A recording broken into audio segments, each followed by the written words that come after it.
school, I will be showing you all these activities practically.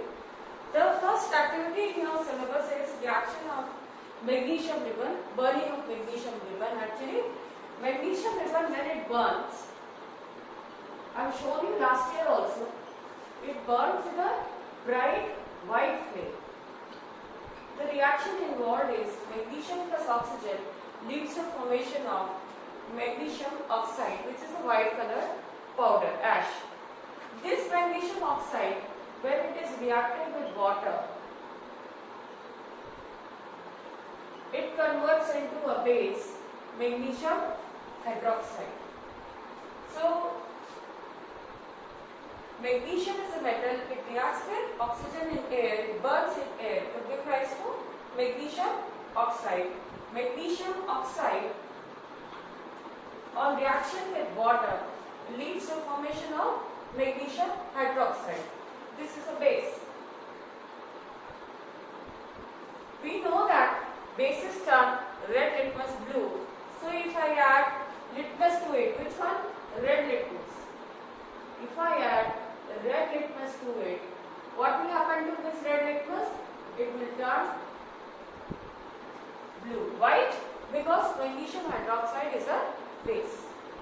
So this is the first reaction and the first activity in your syllabus. Since two of these are combining to form one, it is combination reaction. When one or more reactants join together, combine together to form one, then we say that it is combination reaction. So magnesium oxide form magnesium plus oxygen will lead to formation of magnesium oxide is a combination reaction. When we mix water in this ash form, magnesium oxide plus water, we are getting magnesium hydroxide, is also a combination reaction. The next activity, second activity in your syllabus is reaction of lead nitrate and potassium iodide.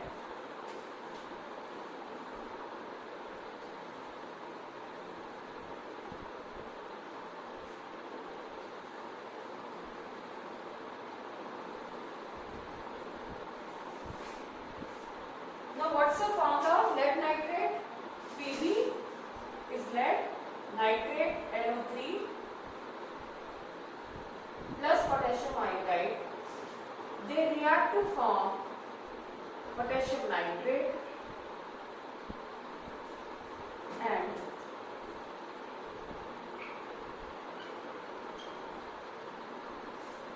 now why have I shown this symbol?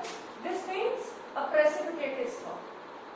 Downward symbol shows that a precipitate is formed. This precipitate is of yellow color.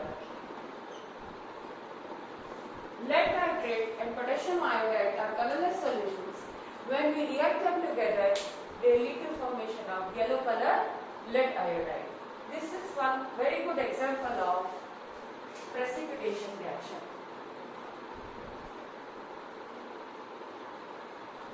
Since a precipitate is formed,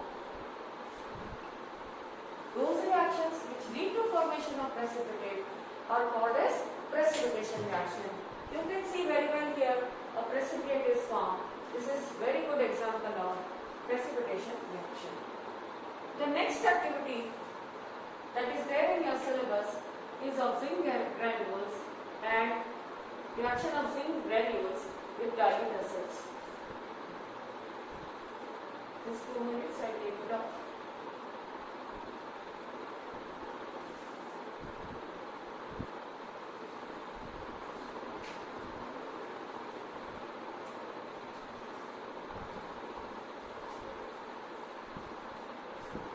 Reaction of zinc granules with dilute HCl or dilute sulfuric acid.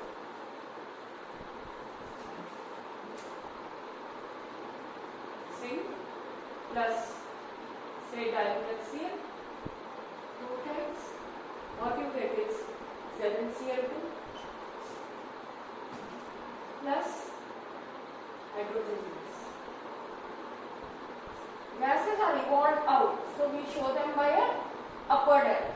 Hydrogen gas is a gas which burns with a blue flame and pops on.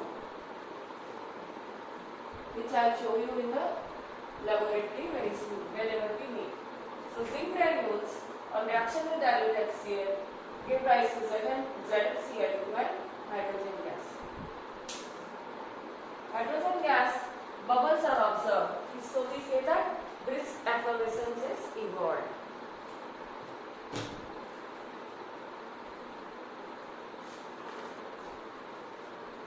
Next topic that you have is balancing of these equations. What do you mean by balancing is on the either side, this is the arrow. Here left hand side we write the reactants, right hand side we write the products, and here in brackets we write the state. For example, zinc is in solid state, this is in liquid state, ZnCl2 form is in aqueous state, it is in dissolved state, and hydrogen is a gas. And the number of atoms on left hand side and right hand side should be equal. For example, zinc here is 1, that side also it is 1. This 2 is for both. So it is 2 times H plus 2 times Cl this side. That side also we have 2 times Cl and we have 2 times H. So everything is balanced. I will give you another example. Say N2 plus H2 leading to formation of NH3. Now when we look into this equation, left hand side you have 2N, 2H, but here you have 1N and 3H. Nothing is written means it is 1H and 3H. So how to balance? We cannot change the formula. We can use stoichiometric coefficients. So I can write it as 2 times N. This 2 will hold good for both of them. So it is 2 times N now. 2 3s are 6 times hydrogen. This side what do I have? N2 means 2N. 2 atoms of nitrogen. But you have 2 atoms of hydrogen. How to make them 6? Put a coefficient 3. Don't change it here. Just change the coefficient. So this way, this is called as hit and trial method. We have to just keep on trying to adjust the number of atoms by changing the coefficients. I will show you one more. H2 plus Cl leading to formation of Cl. 2H, 2Cl, but 1H and 1Cl. If I write it 2 times, it becomes equal. Now it is 2 times H and 2 times Cl. So this is called as balancing of equations by hit and trial method.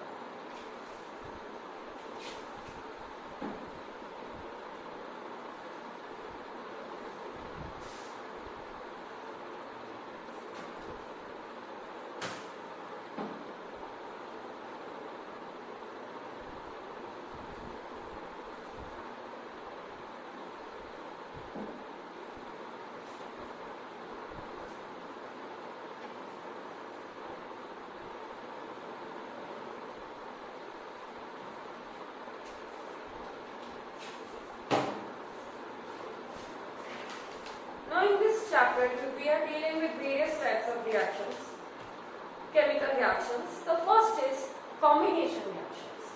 First variety is combination. From the name itself, it becomes clear. When two or more products, they combine together to form product. Two or more reactants, they combine to form a product. We call it as combination reaction.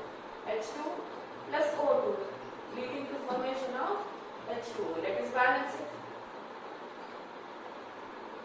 This is one example of combination reaction. C plus O2 leading to formation of CO2. This is another example of combination reaction. H2 plus Cl2 leading to formation of HCl. These are all combination reactions.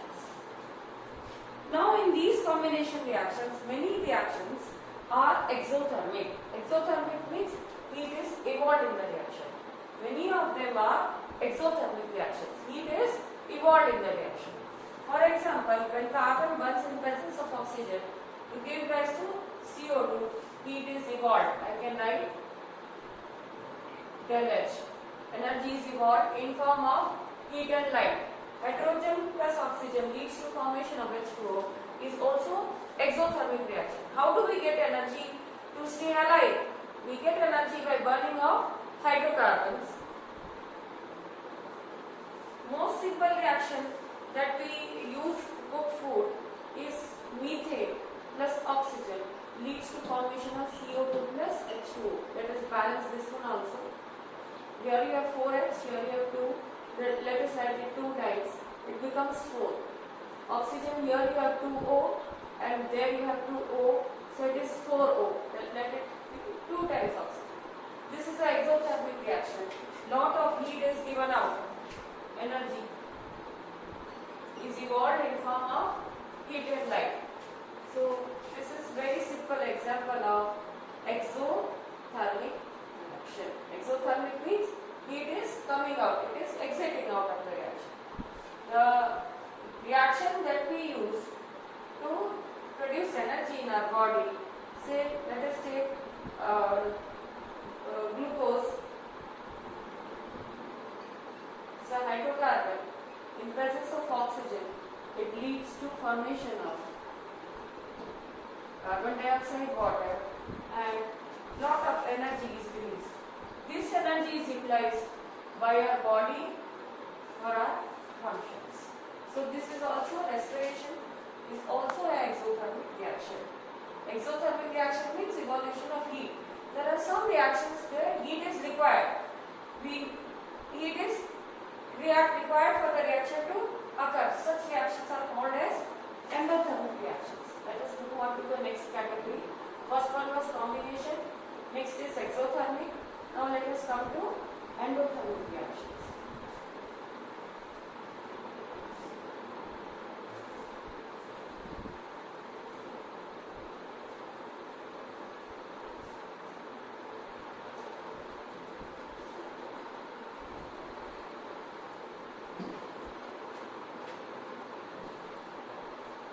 Next is endothermic. What are endothermic? Where heat is required. Heat or energy is required. So first type is where heat is required. There are 3 reactions given in your textbook. One is of ferrous sulfate, FeSO4 dot 7H2O is ferrous sulfate.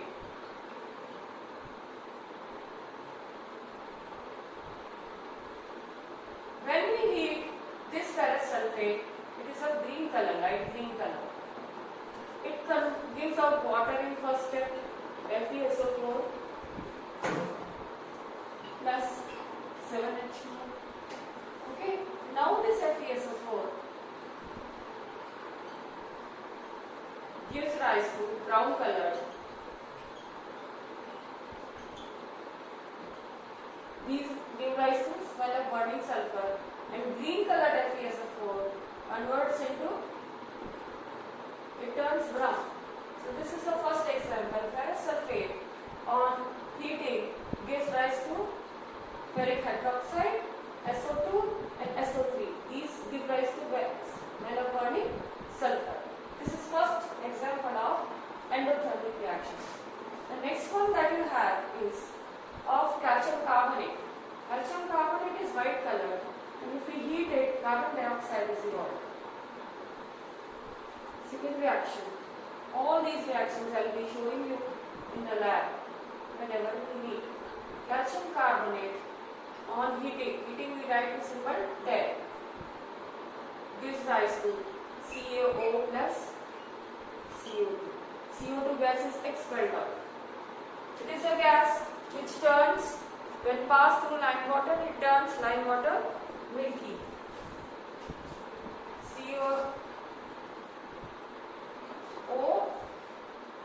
plus CO2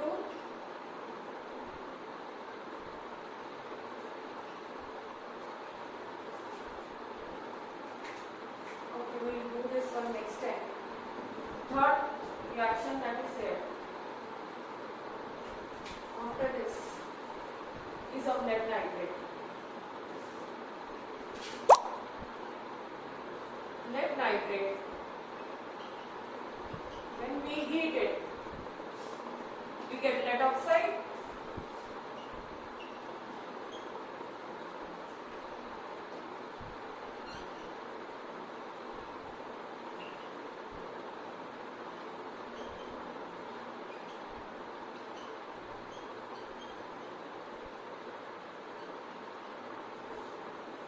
lead nitrate, when heated, gives rise to brown colored gas, NO2 gas is expelled out. This is also another example of endothermic reaction. Now these were all involving heat. There are some reactions which are endothermic, they involve energy in form of light. There are two of these there in your book, which involve energy in form of light. Where do we use these reactions? In photography. They change their color in presence of light. For example, silver chloride gives rise to silver plus chlorine. This is also one example of endothermic reaction. Silver bromide gives rise to, it turns black. Silver form in metallic form is black. These are endothermic reactions. Another example is H2 plus O2. If we take water, add small amount of few drops of barium sulfuric acid to make the medium conducting, and carry out its electrolysis, it gives rise to hydrogen and oxygen. This is also endothermic reaction. So you have three varieties of endothermic reaction. One which take up energy in form of heat, another one which takes up energy in form of light. Here you can write light. They occur in presence of light, and here in this reaction energy is given in form of electricity. So these are the few endothermic reactions in your syllabus. One frequently asked question is that why is the volume of hydrogen double? It is double because in the formula you have 2H and 1O. So hydrogen form will be doubled in this reaction. The next topic is now displacement reactions. As the name suggests, displace one particular metal displaces the other one. One particular metal which is more reactive displaces the other one from its salt. I will show you. Say you have zinc. It is more reactive than copper. If we add zinc to copper sulfate, which is in blue color, it turns from blue color, copper turns colorless. Actually what has happened? Zinc is more reactive. It displaces copper from its solution, and zinc sulfate is formed, copper is given out. This is very simple example of displacement reaction.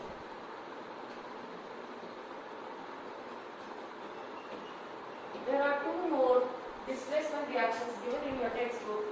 One is of ferrous plus copper, and another one is of lead and copper chloride. I will write one more example. Ferrous plus copper sulfate gives rise to FeSO4 plus Cu. This is blue color. It turns green. Ferrous being more reactive, iron being more reactive, displaces copper from its salt to give rise to ferrous sulfate, green color. The color changes from blue to green. Next category is of precipitation reaction. One activity 2 I have written in the beginning, precipitation reaction. Another one you have here is of reaction of barium chloride with sulfate. The next class is precipitation reaction.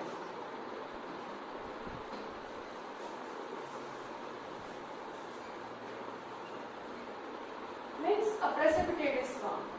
Sodium sulfate plus barium chloride. These two are colorless. When we mix them together, we get white color precipitate due to formation of barium sulfate, white PPT, and 2 times NaCl. Since a precipitate is formed in this reaction, we call it as precipitation reaction. There is one more name for this particular reaction, because you can see here there is exchange of ions. Sodium is reacting with chlorine, NaCl, and Ba is reacting with sulfate. We are getting BSO4. So it is called as double displacement. This is also a very good example of double displacement reaction. All these definitions are very well given in your summary.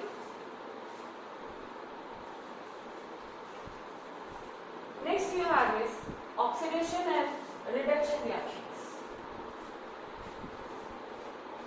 Copper, when heated in air, gives rise to black color. It turns black due to formation of copper oxide. Any reaction where it is a particular metal is taking up oxygen, or any other element taking up oxygen, we say that it is oxidation reaction. So copper, if heated in air, turns black. In your textbook there is one activity given, there is one crucible where copper is kept. It is mounted on a tripod stand, and when we heat, it turns black. This is example of oxidation reaction. Gain of oxygen is called as oxidation reaction. Apart from this, 2-3 more examples are given. Let us come to other oxidation reactions.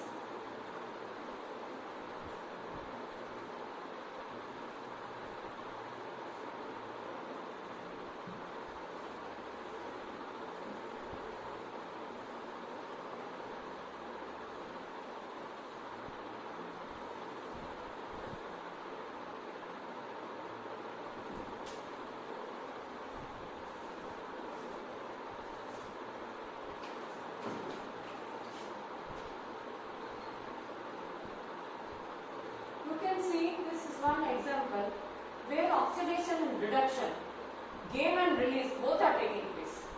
Copper is giving out and hydrogen is gaining oxygen. So hydrogen is gaining oxygen, converting to H2O is oxidation reaction, gain of oxygen. At the same time, oxygen is released by copper oxide and it is getting converted to copper. So this is reduction. Release of oxygen is reduction. They take place together always. Together redox. So they we call it as redox reaction. Oxidation and reduction, when they take place together, we call it as redox reaction. Another example of redox reaction given is like zinc oxide plus carbon, leading to formation of zinc plus carbon dioxide, carbon monoxide. So zinc is getting now in this one what? It is giving out oxygen, so it is getting reduced. Carbon is taking up oxygen, so it is getting oxidized. Again, these two together are called as redox reactions. Another topic that is there in your book is corrosion. This is a phenomenon which you all have very well observed, corrosion. What is corrosion? Metals in presence of air and oxygen, they convert to oxides or other forms which are not of any use. For example, iron dust in presence of air and oxygen to form brown colored rust, Fe2O3 dot XH2O. Similarly, copper returns copper, brass, bronze, they turn green due to formation of basic copper carbonate. Silver tarnishes, it forms Ag2S, it turns black. So this is what is meant by corrosion of metals. Next, last topic that you have here is density. The foodstuffs that we eat, that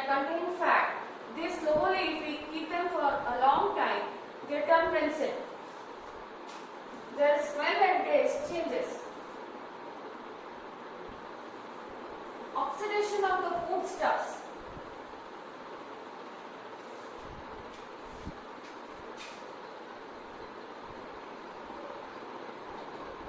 Oxidation of the fats present in the foodstuffs is referred to as rancidity.